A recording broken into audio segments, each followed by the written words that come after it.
Hello dear, don't forget to subscribe to the channel. And now let's get started. There comes a time in every parent's life when they realize something has changed in the relationship with their children. For years, you've been the one guiding, protecting, and putting their needs above your own. But suddenly, things feel different. Perhaps your advice is dismissed, your opinions go unheard, or worse, they start treating you like a burden. This shift can be incredibly painful, and it's normal to feel frustrated, even angry at the change. But here's something important. Reacting with anger, resentment, or bitterness won't fix the situation. In fact, it often makes things worse. Instead, there's a far more effective way to regain your place as a respected and valued figure in your children's lives.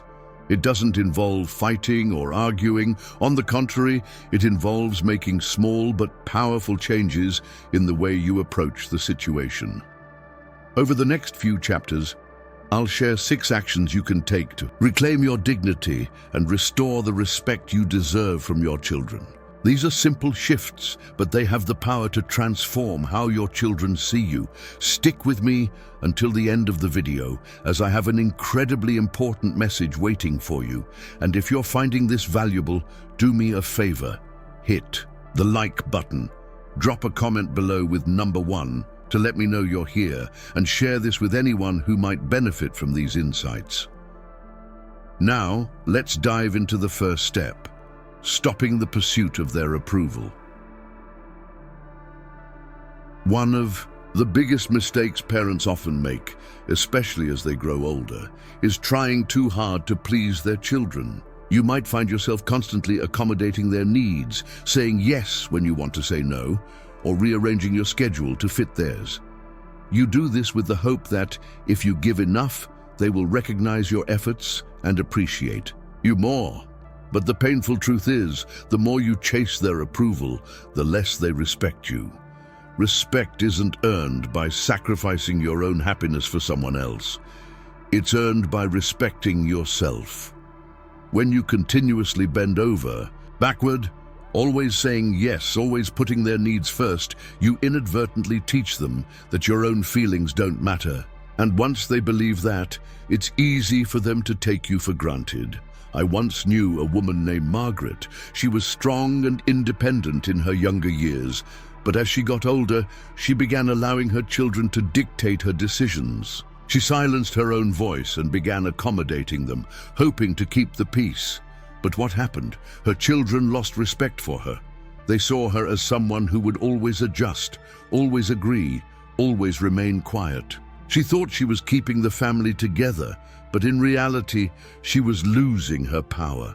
If you're feeling disrespected by your children, the first step isn't demanding respect. It's simply stopping the chase, set boundaries, speak your mind, even if it makes them uncomfortable. When you begin to respect yourself, you'll notice that your children will begin to see you differently. In time, that respect will return.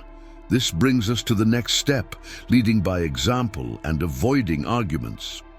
When your children dismiss your opinions or treat you with disrespect, your first instinct might be to argue. You may feel the urge to remind them of everything you've done for them, to demand that they listen to you, or even to raise your voice to make them understand. But here's a valuable lesson that can save you from years of frustration. Arguing never works. Think about it. When was the last time you convinced someone to respect you through a heated argument? It's not the words you say that earn respect, it's how you carry yourself. It's the dignity you maintain, the calm you exude when they test your patience, and the strength you show in the way you respond. I remember a man named Frank, a retired teacher who spent his life leading with authority and wisdom in his classroom. But at home, his grown children had started treating him like an afterthought. They ignored his advice, dismissed his concerns, and sometimes even laughed when he tried to correct them. At first, Frank fought back, trying to prove his worth. But the more he fought, the worse things got. Then, One day, Frank changed his approach. Instead of arguing, he began listening, really listening. He stopped chasing their respect with words and instead showed it with his actions. He carried himself with confidence, wisdom, and grace without the need to prove anything. Slowly, his children began noticing. They saw him as a man who didn't need their approval, who was secure in himself and didn't let their dismissiveness define him. If you want your children to respect you, stop fighting for it. Lead by example. Show them what respect looks like through the way you treat yourself and the way you carry yourself. Now that we've touched on how to lead by example, let's dive into the importance of emotional independence in regaining respect. One of the hardest lessons to learn as you age is that you cannot rely on your children for emotional fulfillment. You may love them deeply, and you may long for their love and respect in return. But the moment they sense that you need them to feel valued, something shifts in the relationship. The power dynamic changes. Here's the reality. People, even your own children, tend to respect those who are emotionally independent. When you rely on them for validation, affection, or attention, it places pressure on them. And instead of feeling grateful, they may begin to feel burdened. This pressure can lead to frustration or even irritation. They might pull away or become less patient with you. Take the story of Helen, a loving mother who had always put her children first. As they grew older, Helen found herself waiting by the phone, hoping for a call. When they didn't call, she called them instead, often too frequently. She reminded them how much she missed them and how she wished they would visit more. Instead of drawing them closer, this behavior pushed them away. They started seeing her calls as an obligation rather than something they looked forward to. Then one day, Helen made a change. She stopped waiting by the phone. She stopped calling first. Instead, she began focusing on herself. She picked up new hobbies, spent time with friends, and took care of her own happiness. Something surprising happened. Her children began calling more. They started respecting her time and seeing her as someone with a fulfilling life. If you want to regain the respect of your children, stop depending on them for emotional fulfillment. Show them that you can stand strong on your own, and you will see how they begin to value your presence. With emotional independence in place, let's move on to the next critical step: setting boundaries and enforcing them. One of the most common reasons children begin to lose respect for their parents is that the parents allow it. If you let your children speak to you disrespectfully, dismiss your opinions, or treat you like your time and feelings don't matter, they will continue to do so. Not because they don't care about you, but because people will treat you the way you let them. Setting boundaries doesn't mean creating conflict or cutting them out of your life. It means calmly and firmly deciding what behavior is acceptable and, more importantly, enforcing those boundaries when they are crossed. Take Robert's story. He had spent his life running a company with discipline and confidence, but when it came to his grown children, he struggled. They interrupted him when he spoke, dismissed his concerns, and even criticized the way he lived his life. At first, he tolerated it, telling himself it wasn't worth the fight. But over time, he realized that every time he stayed silent, he was teaching them that their behavior was acceptable. One day, Robert decided to change his approach. When his son interrupted him, he calmly said, "Please continue when you're ready to listen." When his daughter dismissed his opinion, he responded, "You don't have to agree with me, but I expect you to respect me." And when they continued to push his limits, he made it clear. If they couldn't treat him with basic respect, he wouldn't spend time with them. Surprisingly, it worked. At first, they resisted, but over time, they realized that their father was serious. They saw that he valued himself enough to demand respect, and as a result, they began giving it back. If your children are treating you poorly, ask yourself, are you allowing it? Because if you don't set boundaries, no one else will. The next step is about another critical lesson: Stopping unappreciated giving. One of the quickest ways to lose respect is by constantly giving to people who don't appreciate it. As parents, we tend to do this more than we realize. We give our time, our energy, our resources and support, even when it's not acknowledged, when it's taken for granted, or when we're met with nothing but entitlement. But here's the hard truth. When you give to someone who doesn't appreciate it, you don't build love or respect. You build expectation. They stop seeing your kindness as a gift and start viewing it as something they're entitled to.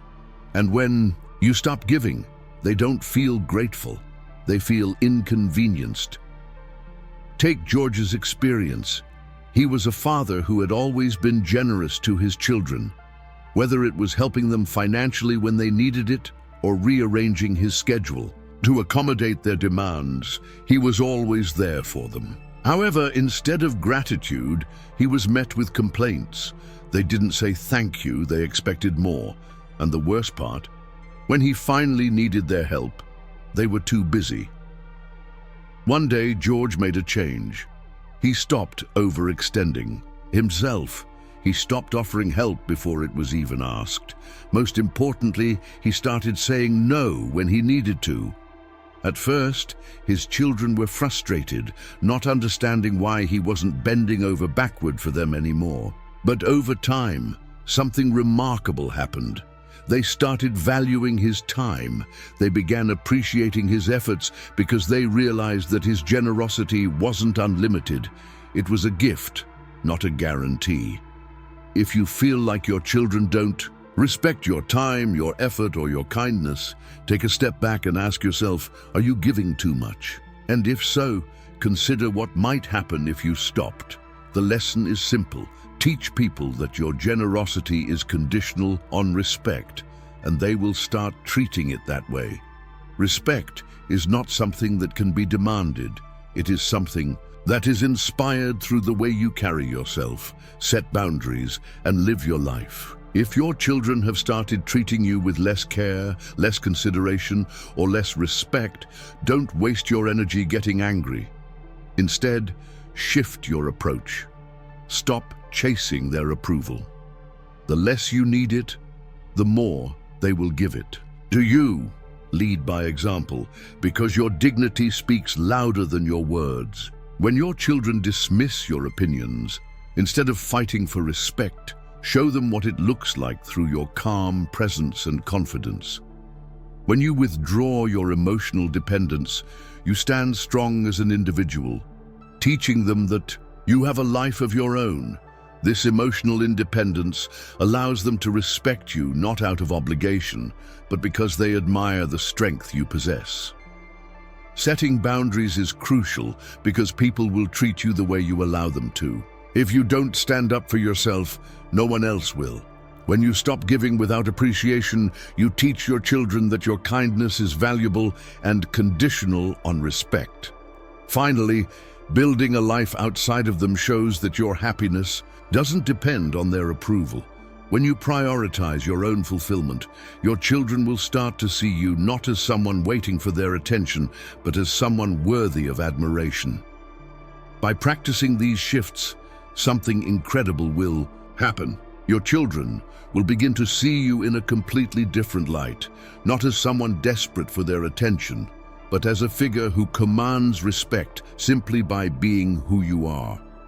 Over time, that respect will return, not because you demanded it, but because you earned it. Thank you for following along with this video. We'd love to hear your thoughts. Leave a comment below and share one thing you've learned today and how you plan to apply it in your life. Your feedback motivates us to keep creating meaningful content for you. If you enjoyed this video, don't forget to like, subscribe, and share it with others who may benefit. Stay tuned for more, and we'll see you in the next video.